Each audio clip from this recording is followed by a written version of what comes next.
Combien de structures adaptées aux malades d'Alzheimer existent-t-il en France? Voici quelles sont les structures Alzheimer en chiffres aujourd'hui en France. Nous comptons, premièrement, 517 lieux de diagnostic, dont 364 consultations en mémoire labellisées.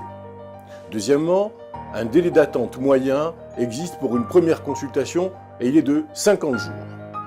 Troisièmement, 999 lieux d'information ou de coordination gérontologique non spécifiques Alzheimer, parmi lesquels 17 MAIA, Maison pour l'autonomie et l'intégration des malades d'Alzheimer. Voici les chiffres.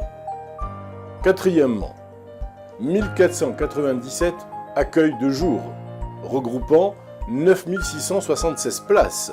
88% sont ouverts du lundi au vendredi, mais 14% seulement le week-end.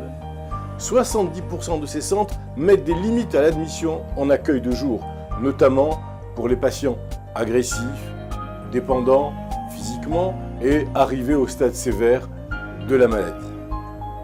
Cinquièmement, 90% des 7200 EHPAD ou USLD accueillent à l'entrée les personnes atteintes de la maladie d'Alzheimer.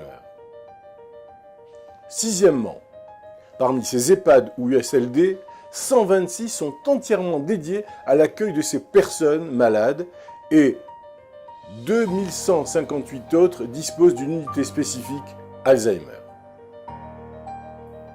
Septièmement, 48% des personnes hébergées dans les EHPAD et 64% dans les USLD étaient atteintes, au moment de l'enquête, de troubles cognitifs modérés ou sévères, selon les estimations des répondants à l'enquête.